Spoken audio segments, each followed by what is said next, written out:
Welcome back to Contemporary Black Voices, and now it's time for Hot Topics. And as you all know, today is the 60th anniversary. Well, actually, the 28th is the 60th anniversary of the famous March on Washington, where Dr. King delivered his famous I Have a Dream speech. And so we thought for a hot topic, we'll go back and look at that speech and see if it has become a reality, or is it, as Denzel Washington mentioned playing Malcolm X in the movie, a nightmare? But before we do that, we want to do the mail messages that people left with us. And so I'm going back 2 weeks. I tell you, people were hot on that NAACP thing. They were hot on that one. So I got a couple more I want to read. This is from Barry Stokes, 1396. Totally agree. I'm 63 years old, and I can't speak on a single thing they have done. So I start wondering, who pays them? How do they get paid? Then we have Fine Wine, 4681. They are irrelevant. If they are doing anything, I can't tell, and I'm 63 years old. They have certainly become very rich. So that's two of the comments we got to our show 2 weeks ago on the NAACP. So I think that NAACP needs to check themselves, how they're, because, okay, ours is not obviously a statistically relevant fact, how many people responded. But man, the responses at least were, for every one good one, we got 10 bad ones. And my God, so that's not good for the NAACP. Maybe we need to send the NAACP in Baltimore our show and let them look at some of the comments. Or maybe this is the NAACP right here. And I think you get the same thing for the NAACP in San Antonio, that, you just don't know what they're doing. Anybody else want to comment before we get to hot topics? I was listening to a show the other day, and they were talking about voters' rights and what's been happening in Georgia when that law was reversed, where you could not give anybody anything to drink or eat in a voting line. Well, it turns out that the NAACP, the local and the national, were very much involved in getting that bill turned around, which I thought was great. But that was, if I had not turned the TV on and gone and saw that, I would not have known that. So my question to the NAACP is, who is doing your PR? And maybe that PR piece needs to be looked at, because that gave me some hope that they are doing something, but we just don't know much about it. Yeah, it's the PR, right? They have an image problem. They do. Yeah. They have a really serious image problem. They have done some good work in the past. And this person, 63 years old, can't remember anything good they did. I guess Brown versus Board of Education. And they were very, everybody gives King credit for what happened with the Civil Rights Bill of 1964 and the Voting Rights Bill of 1965. A lot of that was done by Clarence Mitchell, who was a lobbyist. He was known as the 101st senator, and they respected him on the Hill, and he did a lot to get that done. So, the NAACP has done things, but Chris, I think you hit it right on the nose. They have a terrible image problem. They need to hire their PR people and hire some they can do something about that image. Okay, all right, hot topic. Today, Reverend Al Sharpton and the King family is holding the march in Washington. This is Saturday, by the way. We're recording this, August 26th, in commemoration of the first March on Washington for Jobs and Freedom in 1963. I think, to a certain degree, the whole thrust of what happened has been narrowed down to just one thing: Dr. King's I Have a Dream speech. By the way, this is interesting. When they're lining up who would speak, none of them wanted to follow King. Nobody wanted to follow King. So that's why they put King at the very end to do the final speech. But it's been narrowed down to one thing: I Have a Dream speech. And not everyone agreed with his "I Have a Dream" speech. In fact, Malcolm X thought that it was more like a nightmare of what's happening. So I think what we're going to do during Hot Topics is take a look. Has this dream become a reality? Has it really happened? Or are we still living that nightmare? And I'll open it up to anyone who wants to take a crack at that. Little white boys and little black girls can play together. I think that's the extent of what's taking place, and that's only in certain places. But other than that, this cosmic eulogy of peace and that's we're not there right now. And especially when you look at our earlier segment about Trump and some of the reasons why we're not there right now, we've seen that ball roll back down the hill. You know what I mean? As far as race relations go, and so we don't have that cosmic elegy of peace that he spoke about. It's a mixed bag. When you look at his speech and you look at all the elements of his speech, it's definitely a mixed bag. Right. Yeah. So, but they concentrate on the "I Have a Dream" part because actually the speech was more about the uncashed check, right? That the check that was owed to America, for Black Americans, for all they've done, and they haven't been able to cash that check. In other words, we haven't reached that point where everything is equal. Right. And I think it was Mahalia Jackson that before he went up to speak, told him, tell him about the dream. Because she'd already mentioned that to him before, and he went into the dream. And of course, white America's going to love that because that's harmless. I have a dream, and that little white girls, little white boys can hold hand in hand, and you know darn well these white folks ain't ready for the little white girls to hold hands with the little black boys. Our athletes have really taken that to We can play together, but other than that, But no, and speaking of Mahalia, I think as a people, we've all been buked, and we're still being buked and scorned. So I think that's where we're at on that. You know what I mean? I saw some of the speeches this morning. Did you guys see any of the speeches? I saw the opening, yeah. And I sat in front of that TV, probably with this look of, and it looked like they had people representing different communities, to include the ADL for the Jews. They looked like LGBTQIA plus community, maybe people for the undocumented workers.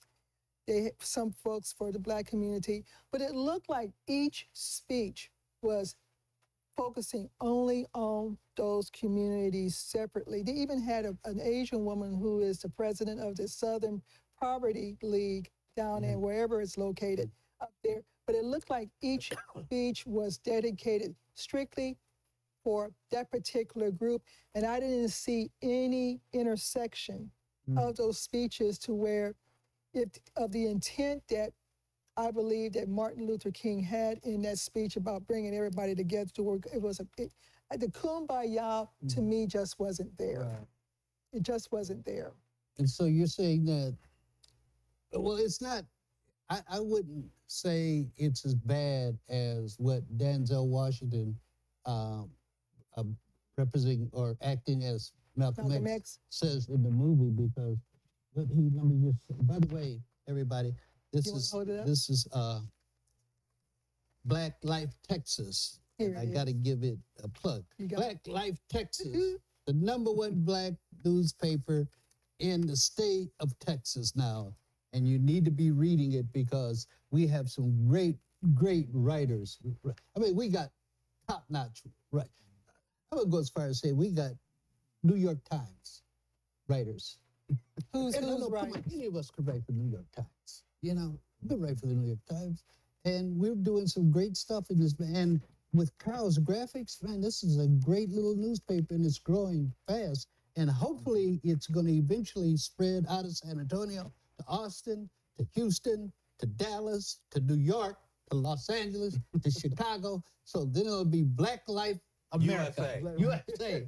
Yeah, but I want to. You gonna give Corey a hard time. He's about there thinking about the numbers right now. Yeah, I want to read this piece here. Denzel as Malcolm X belling out the following words. You and I, we've never seen democracy. We didn't see any democracy on the streets of Harlem and the streets of Brooklyn and the streets of Detroit and Chicago. All we've seen is hypocrisy. We don't see any American dream. We've experienced only the American nightmare. Is that an extreme? No. You don't think it is? No. No. No. Everybody else has got safety, I mean, has protections except us. You know, we've got the Asian hate crime. You've got these immigrants coming in getting monies for their safety and housing, but we've got people who are U.S. citizens who are on the streets, you know, not that same money. So no, it's just a nightmare. Let me okay, address. Go ahead. Let me address this from my standpoint, and this is just me personally. I think there are 2 to 3 things that we have to look at when we look at that speech.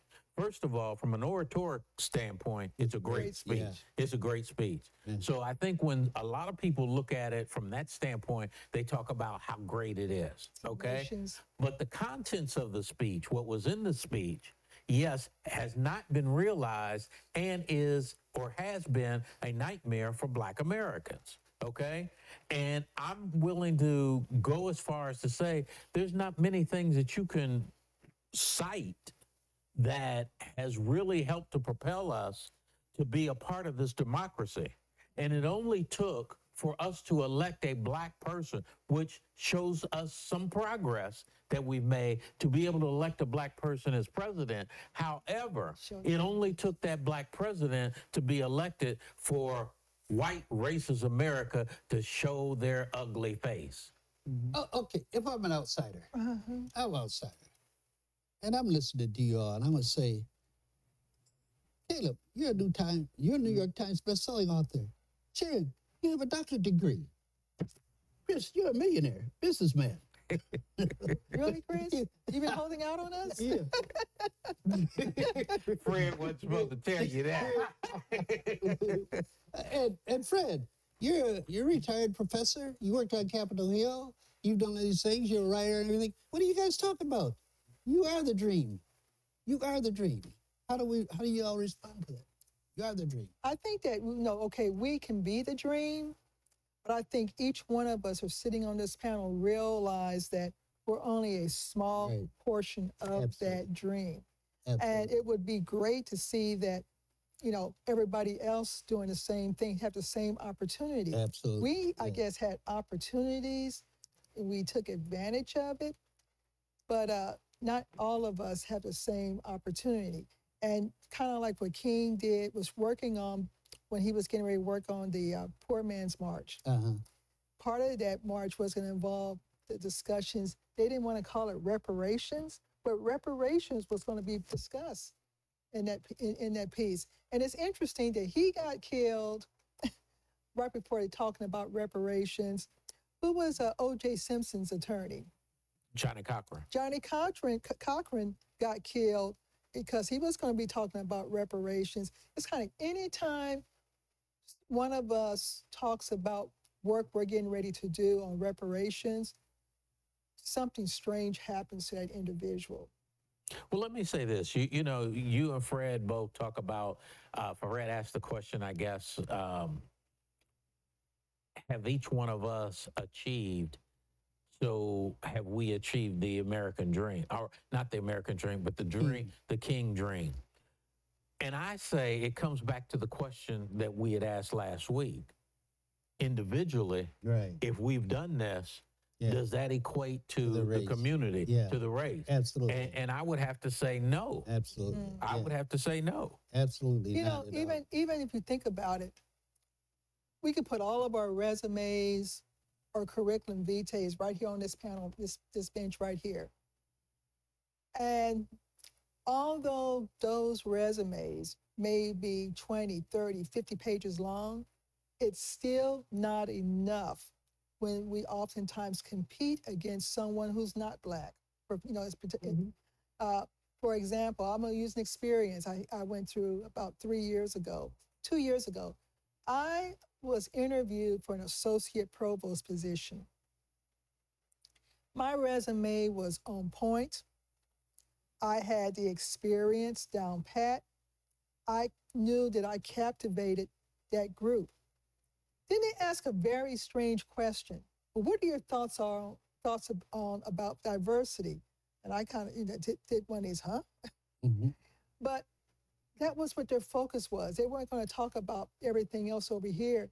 Now, I didn't get to position, and I was upset, but I wanted to see what that person who got that position, and I finally saw that person's resume because eventually you can find it. And it was kind of like, okay, to me, it may have been a race factor. Well, that still does exist, and I think I set that up for your response, and I think your response is right on time. The individuals, we cannot allow this country to use the success of individuals to say that we have arrived. Right. Because there are so many who haven't. And one thing we always have to do, I think, on Contemporary Black Voices is be aware at the person that has the least. But let me take That's it one who we're step further. fighting for. Can I take it one step further? Yes, sir. I don't belittle anybody individually who has achieved, okay? But the question becomes is how does that person with their achievements affect, or how can they affect in a positive standpoint, the Black community as a whole? Well, and that's the challenge. Well, what you just said at the end of what you started out by saying you don't belittle any individual, their success. But then you turn around and give a reason why you should. Yeah. I'm not going to give Clarence Thomas any credit for his success. I'm not going to give Tim Scott any credit for it. You know why? Because they made it at the expense of the race. They made it at the expense of the race. If you look at Clarence Thomas' voting record, it is abysmal record when it comes to Black issues. So there's no way I can say, congratulations, Clarence, you deserve that position. He didn't. Or this Candace Owens lady, anything Black, she's negative about it. I'm not going to give her credit. No. And it goes back to the whole thing that I think we've been talking about for 2 weeks, the individual against the community. We as a race haven't gotten to that point yet. So the crab is still in that barrel?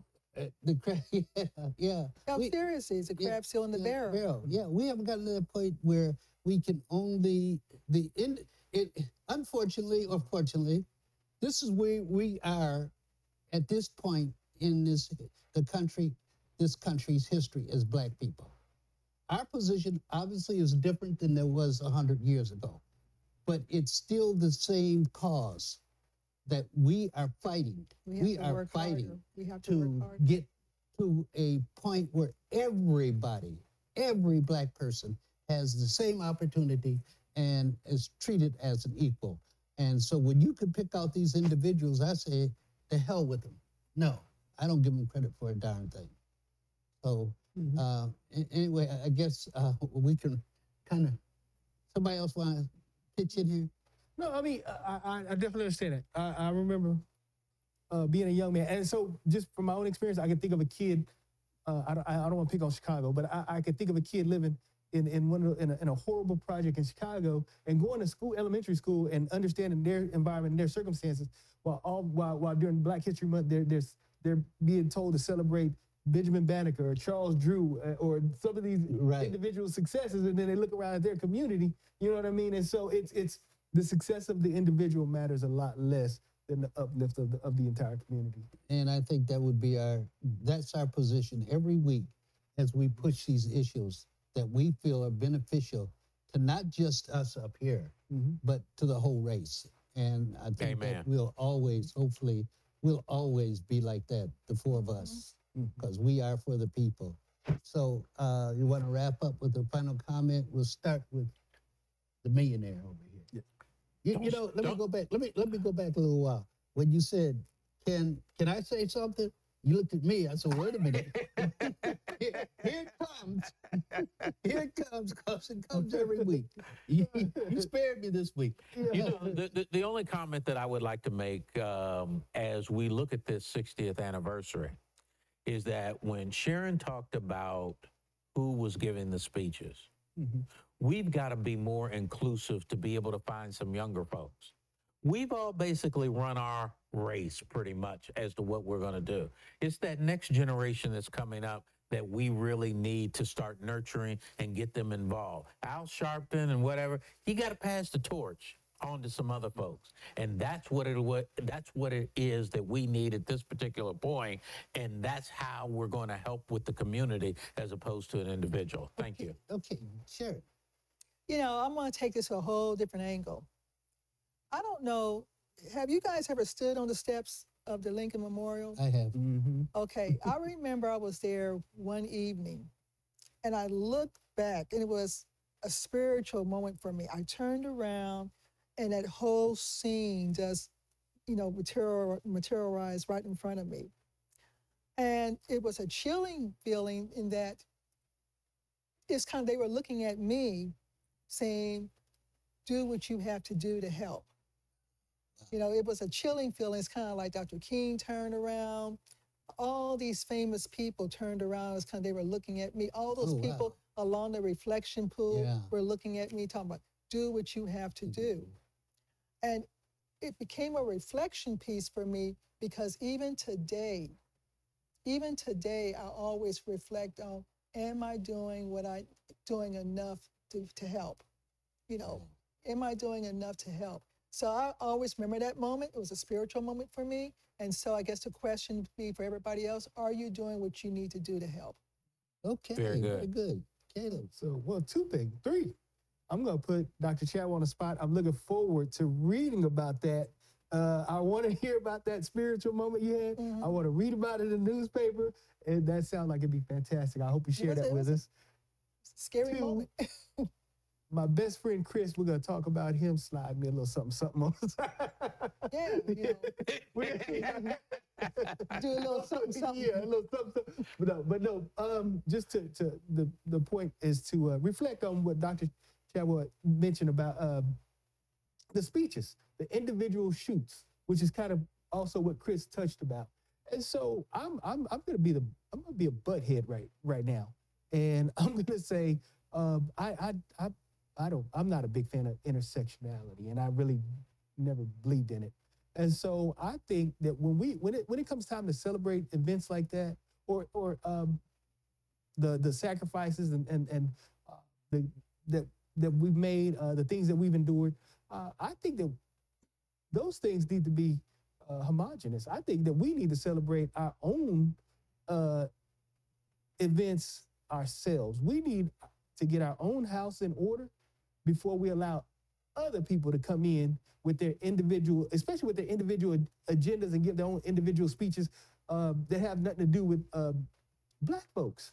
And so I really think that we need to just do our own thing. Kick those folks to the side for right now. We need to get our own house together, build our own house up. And after we get ourselves together, then we'll talk about some intersectionality. We'll talk about bringing you guys in and hearing what you have to say. But right now, like I said, I'll be the butthead. We need to do our own thing, focus on ourselves, focus on building our own community, our own economic house before we deal with other folks. Okay. I'll be the butt. Very, very good. I think this has been a great discussion, a really needed discussion. And I hope that our viewers out there will respond to what we've said. Like us, don't like us, just respond so we can keep the dialogue, the communication going. So in the meantime, we hope that all those folks that are in Washington, D.C. on the 26th for that march, keep in mind that it's not about you. It's not about the individual. It's not about you, Reverend Sharpton. It's not about you, the King family. It's about the community. With that said, we'll just check out. This is Contemporary Black Voices, as usual, telling our story our way.